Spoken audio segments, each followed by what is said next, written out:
It is Monday,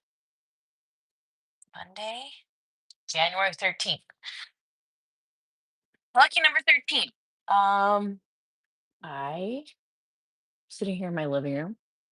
Went to the gym this morning. Um, Gold's Gym. Mm,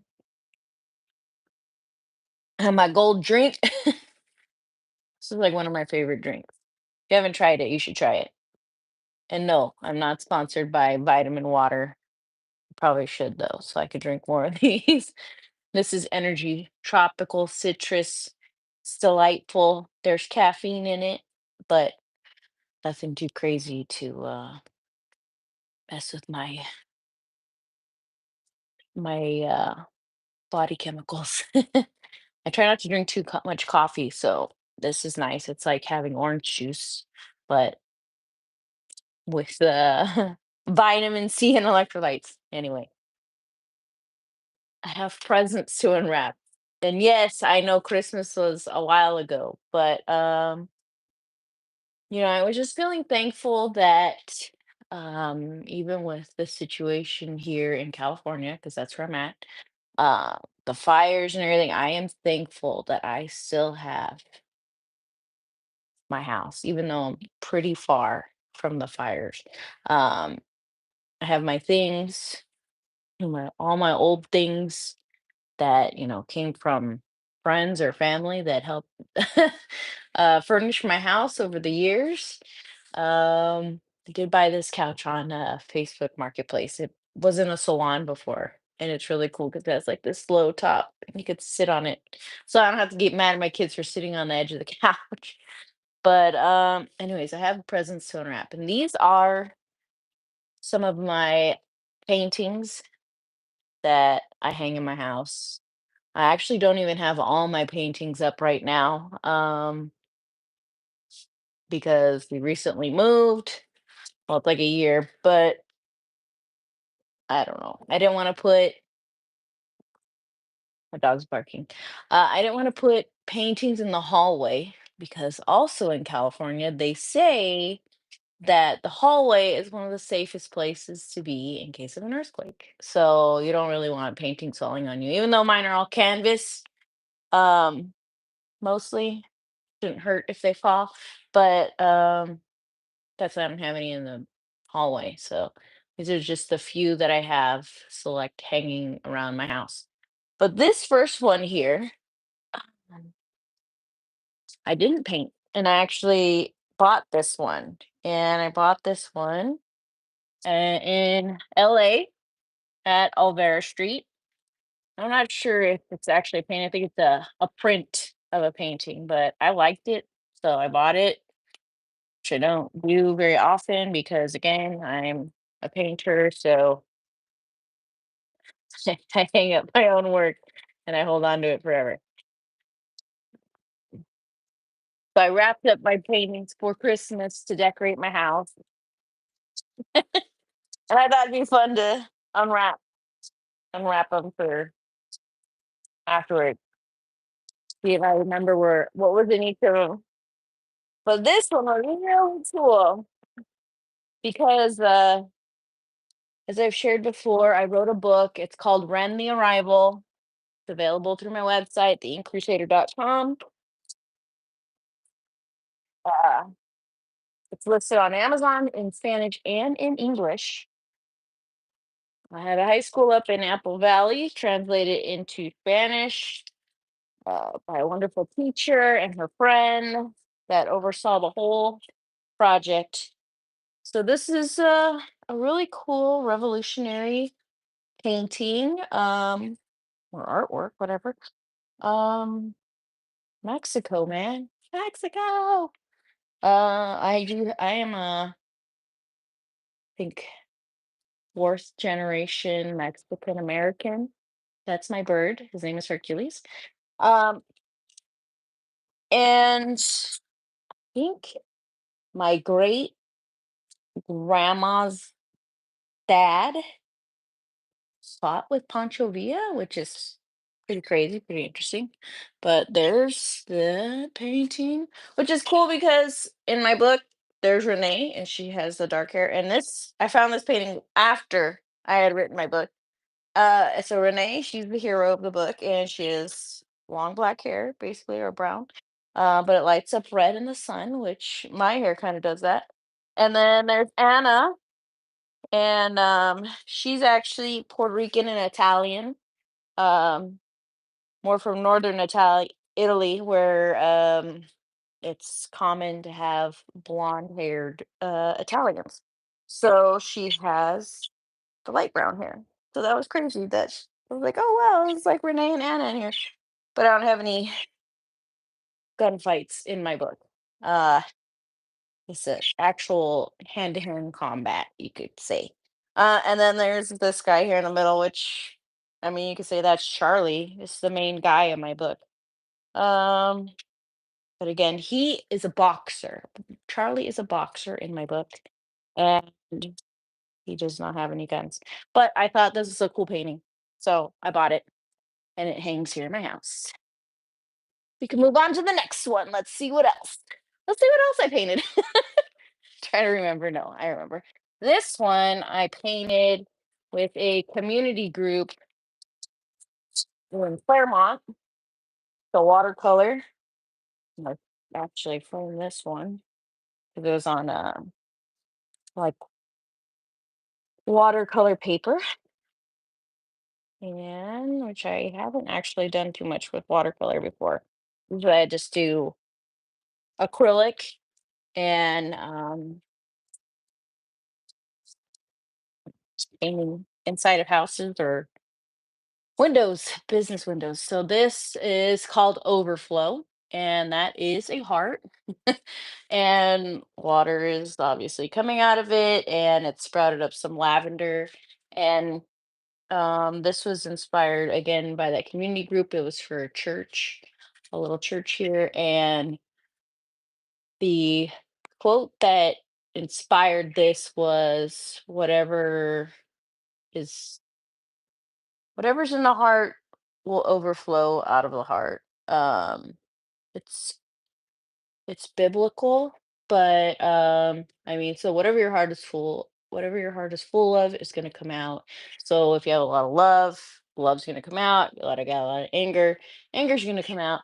So I just put like an overflow of water, just feeling abundant, and it'll bring, you know, life and greenery. So that was that. It's kind of creepy. There's a heart in there, but hey, get a little creepy sometimes. Ah, my bird's getting a little creepy. It's yelling over there. Okay, so this one, trying to remember what's in here.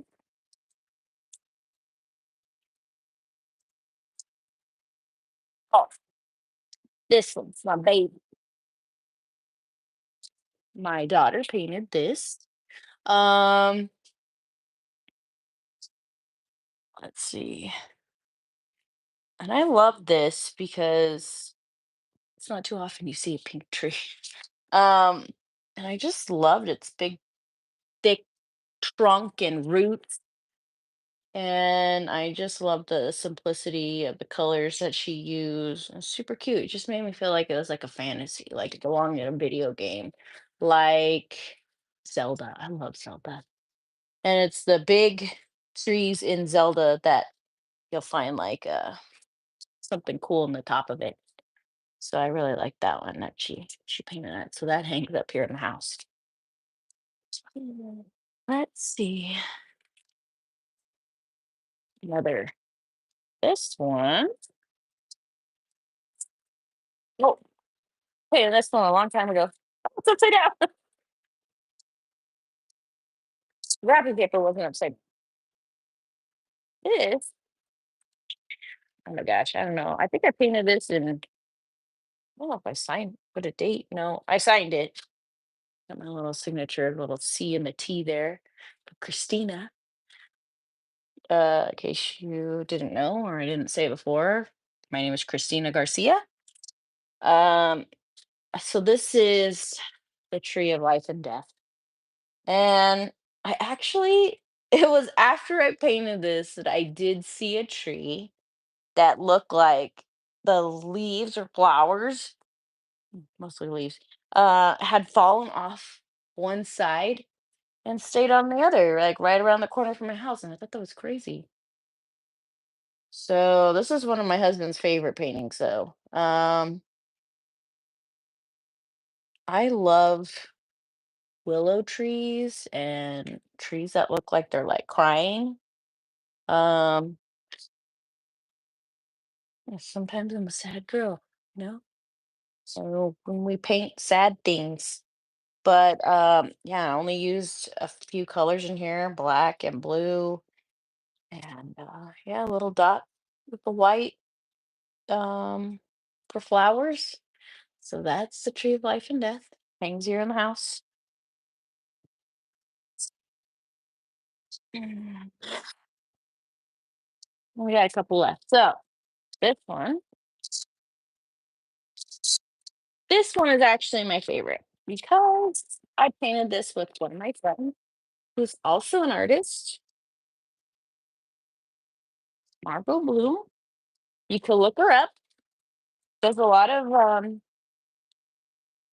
portraits, especially of people.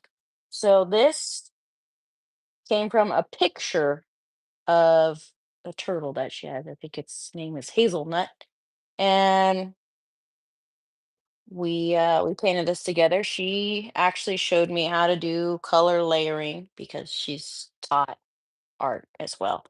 But she continues to even go to art classes to, keep her skills sharp, maybe learn something new. I don't really ask her why she goes to the art classes, but I'm sure it's just to go and be social and keep your hand in art because that's what we do as artists.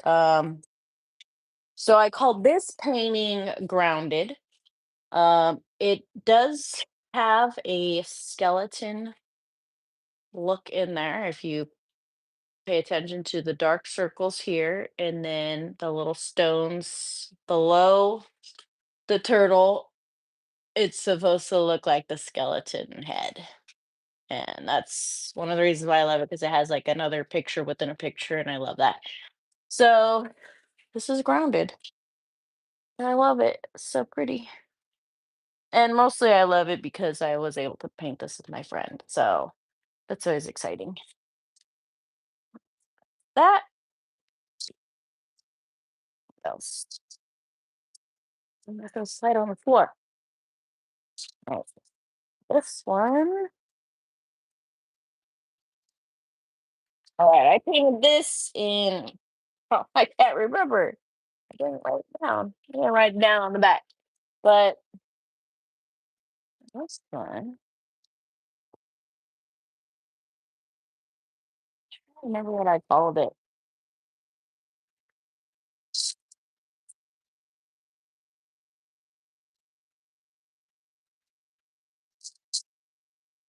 I might have called it Washed. And these are actually a bunch of paintings I had done for a Dia de los Muertos themed art walk in Claremont. Um, and since it was Dia de los Muertos, I needed to incorporate, you know, something that looked Dia de los Muertos. So this is the woman walking in the water, and below the water line, her feet are, skeleton bone showing. Um, this is the back of her ankle here, and then this is her foot just barely dipping in the water. So that is the skeleton part of that. And I really like this one because I used a paint, an acrylic paint that had a pearlescent tint to it, so it made it look like water, and you could kind of see it moving when you walk by it, and I love that. Mm. She has super long hair, obviously, but yeah, I think this is called Washed. Can't remember, but I painted this one back in 2018. 18, pre-COVID, because that's how we measure things now, pre-COVID and post-COVID. Let's see. Look out, bug. Let's get paintings piled on her. This is the last one I'm going to show you guys. This one. Oh, this one I did a live painting. Obviously not on the internet, but in person at another art walk. And it's the Oregon coast. These are a few of my favorite things. So this is the Oregon coast. I painted this again around the same time, probably 2017 or 18. And I probably took me 4 hours to paint this. Again, this is acrylic. I don't think I've sealed it. I probably should seal it. But yeah, this is fun to paint. I really liked the sunset part of painting this. I love orange. Orange is my favorite color if you haven't noticed. Um Oregon is beautiful. I It was a dream of mine to go see the Oregon coast, go up Highway 1, and I I did it. I did it after I painted this. Not right after, but my husband and I did go on a long drive. Um, Left here from Southern California, and we went all the way up to Multnomah Falls. Beautiful waterfall off the Columbia River between Washington and Oregon. It took us like 15 hours to get there. 'Cause California's very long. And then we had to go all through Oregon, and we slept in the van. And then we also got a hotel room in between. Um, so it's a fun memory. But that's it. That's the last. No, I have one more. But of my elaborate paintings that took a long time. This is the last one I'm going to show you. But that was fun. It's nice to paint to help your mind escape. I find it very helpful and healing.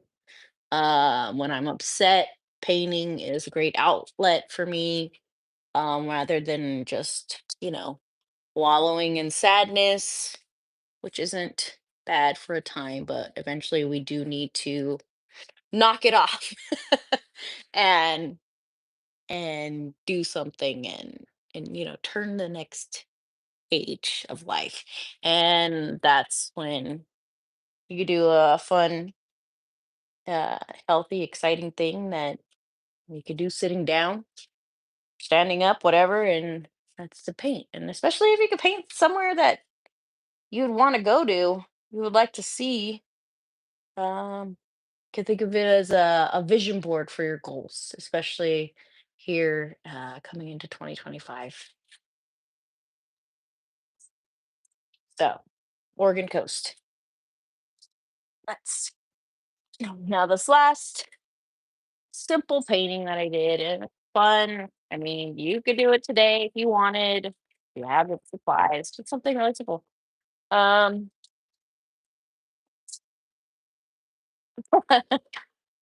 the best is yet to come, and I use that acrylic pearlescent paint again to give it some shine. And this is basically, I painted the whole canvas white, which is where you should start out when you're painting, with the base layer. If you haven't watched Bob Ross, check him out. I think he's on Netflix. I love Bob Ross. Paint the whole thing white just to set the base for your painting. And then this, I literally did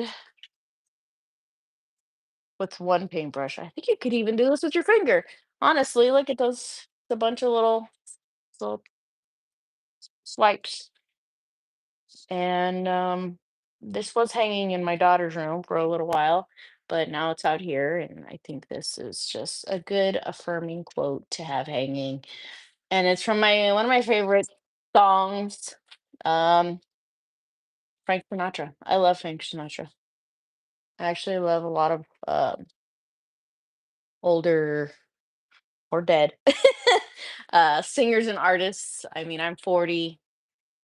I don't listen too much to more recent art artists unless I'm with my kids and they want to put on somebody. But luckily, they listen to Taylor Swift, and Taylor Swift's been around for a long time, so even I like some Taylor Swift. A bunch of Swifties here, but so yeah, this is Frank Sinatra. The best is yet to come, and won't that be fine? And it's just again a good reaffirming quote to have hanging in your house, your office, wherever, just to, I don't know, give you hope that if right now you're not feeling good, that something good is on its way, and that's just something good and hopeful to think about. So that's it. That is the last painting I have to show you guys. Um, haven't painted in a while, but because right now I'm focusing on my book. This is my debut novel, Run the Arrival. It's not too big, it's only 200 pages. We're actually in the process of hiring a voice actor right now because even though I did read the first three chapters, it is a lot of work to be the one to do all of the things. Um, Artist, author, salesperson, because my background is in sales and marketing and real estate. Um, but I do have my degree in computer graphic design. There are 13 illustrations in this book, and it takes place in Puebla, Mexico. So it'd be a good little escape just to hear another story. And it was fun when I hear the voice actors read my book and put their, voice magic behind it. I kind of cry. I cry a little bit. Um, this was printed, my first edition printing was in 2023. And here we are, 2025. I mean, I'm a wife, I'm a mother, and an author. There's a lot of work to be done, and it's not always just smooth. Oh, let me just sit down for a week and knock out a book. Um, Things come up. And then also having to take care of myself because I can't forget about that. Uh, when you're, a wife, a mother, a person, a parent, you got a lot of things to take care of. Your house, your pets, my dog staring at me, your kids. I mean, this morning I was just talking about sacrifices with my sons in the car on the way to school and just reminding them how every job that I've ever gotten, it's had to be with them in mind that works around their schedule. And sometimes I've had to leave jobs because it did not work around their schedule. I have a question here. What's your favorite book? My favorite book was The Da Vinci Code. I read that back in 2003. It was a recommendation by a friend. I read that thing in like 3 days. I loved it so much. And I loved the movie. And I actually cried at the end of the movie because I thought they did such a good job with turning it from a book into a movie. I was really excited to hear that the movie was coming out. But otherwise, my other favorite book right now is Stephen King on writing, and it's a memoir of the craft. And this Stephen King is basically my teacher um, of, you know, just getting some tips on writing because I did not go to school for writing or journalism. But I do have about 15 journals here at home that I've kept since 1999. So I am, and always have been a writer, apparently. But this book is cool because first half, he just talks about his life, uh, the fun, crazy, weird stuff, pretty simple life, growing up with a single mom. And then the second half, he gives you tips on um, writing. So that's exciting and it's fun. It's fun to get to know him and hear sometimes about, how sometimes we all have a similar story in some way. So this is a good book. But otherwise, yeah, my number one book was The Da Vinci Code. And then I read Angels and Demons by Dan Brown. But that is all I have. Yeah, thank you guys for watching. Thanks for unwrapping Christmas with me, and I could finally put that away. It's just a little distracting with everything that's been happening here in California, and just at home, things to take care of. And I just hope that everyone has a great week. Everyone finds a way to use their energy for good and productive. You know, one of the big things I think about is, what are you doing when you're waiting? When you're waiting for something, that little extra free time, uh, that's gonna make a difference in, you know, your life, your future self. Is what are you doing when you're waiting? When you're waiting around for something to happen. And usually I do crafts. um, and now I'm writing books. So you guys have a great day. Thank you for watching, and I will see you next time. Bye bye.